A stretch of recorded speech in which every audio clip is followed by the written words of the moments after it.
merusak barang bukti. Gimana sih hukum positifnya di Indonesia? Yuk kita bahas.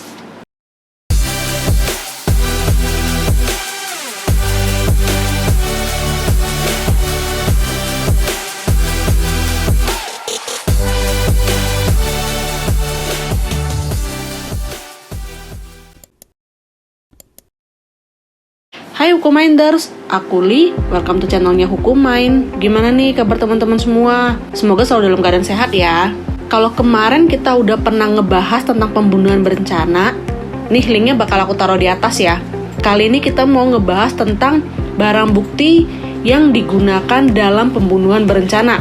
Gimana sih hukum positifnya?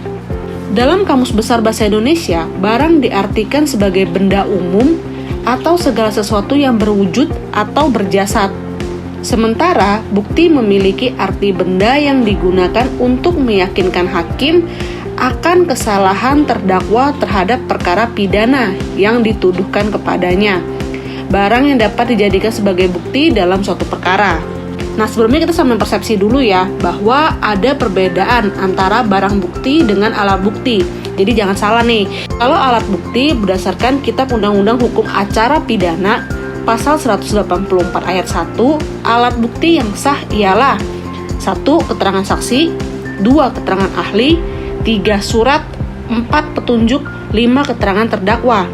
Sementara kalau barang bukti berdasarkan Pasal 1 angka 20 Peraturan Kepala Kepolisian Nomor 14 Tahun 2012 tentang manajemen penyidikan tindak pidana menjelaskan bahwa barang-barang baik yang berwujud, bergerak atau tidak bergerak yang dapat dijadikan alat bukti dan fungsinya untuk diperlihatkan kepada terdakwa ataupun saksi di persidangan guna mempertebal keyakinan hakim dalam menentukan kesalahan terdakwa. Bapak Ansori Hasibuan berpendapat bahwa barang bukti ialah barang yang digunakan oleh terdakwa untuk melakukan suatu delik atau sebagai hasil suatu delik, disita oleh penyidik untuk digunakan sebagai barang bukti pengadilan. Sementara Ratna Nurul Afiyah berpendapat bahwa barang bukti yang merupakan penunjang alat bukti mempunyai kedudukan yang sangat penting dalam suatu perkara pidana. Tetapi kehadiran suatu barang bukti tidak mutlak dalam suatu perkara pidana. Karena ada beberapa tindak pidana yang dalam proses pembuktiannya tidak memerlukan barang bukti, seperti tindak pidana penghinaan secara lisan. Nah, berdasarkan Surat Edaran Kejaksaan Agung nomor B69/E/9/1997 perihal pidana sistem pembuktian yang dianut di Indonesia, menganut sistem pembuktian berdasarkan undang-undang secara negatif.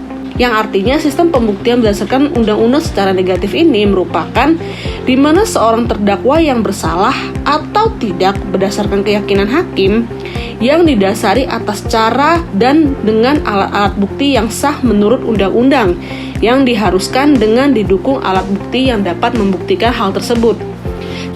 Nah, barang bukti dalam Kitab Undang-Undang Hukum Acara Pidana tidak dijelaskan secara spesifik, namun mengacu pada pasal 46 ayat 1 Kitab Undang-Undang Hukum Acara Pidana berbunyi bahwa benda yang dikenakan penyitaan diperlukan bagi pemeriksaan sebagai barang bukti. Sehingga benda yang dikenakan penyitaan berdasarkan pasal 39 ayat 1 Kitab Undang-Undang Hukum Acara Pidana menyebutkan mengenai apa-apa saja yang dapat disita, yaitu benda atau tagihan tersangka atau terdakwa yang seluruh atau sebagian diduga diperoleh dari tindakan pidana atau sebagai hasil dari tindak pidana. Yang kedua, benda yang telah dipergunakan secara langsung untuk melakukan tindak pidana atau untuk mempersiapkannya. Yang ketiga, benda yang digunakan untuk menghalang-halangi penyelidikan tindak pidana. Yang keempat, benda yang khusus dibuat atau diperuntukkan melakukan tindak pidana. Yang kelima, benda yang mempunyai hubungan langsung dengan tindak pidana yang dilakukan. Nah, barang bukti tersebut yang kemudian akan dibawa ke pengadilan sebagai pembuktian atau alat bukti yang telah disita sebelumnya oleh penyidik.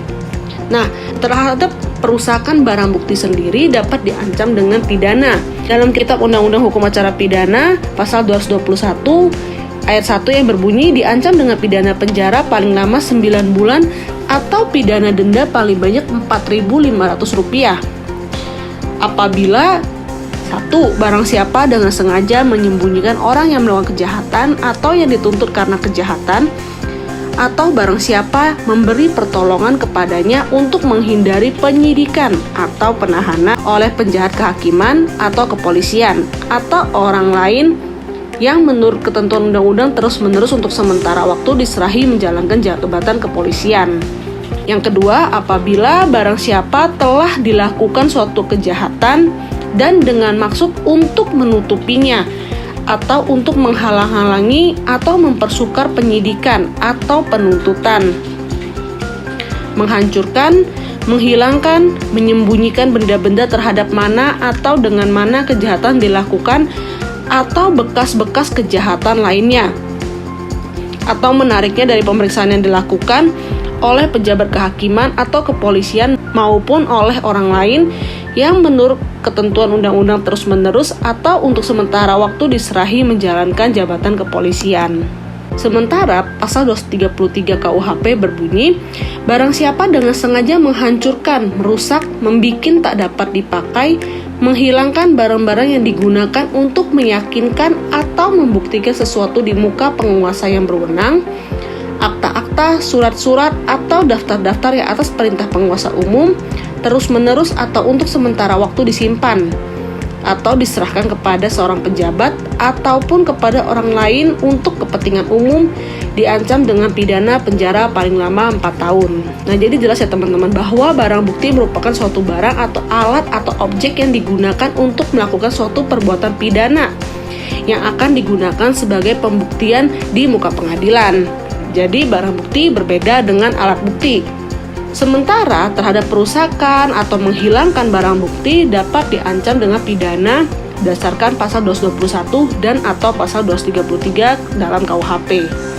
Nah, sekian ya hukum Minders tentang merusak barang bukti berdasarkan hukum positif di Indonesia. Jadi dukung kami dengan like, subscribe, dan share ke teman-teman kamu. Mungkin mereka ada yang butuh. Semoga bermanfaat. Thank you and stay healthy.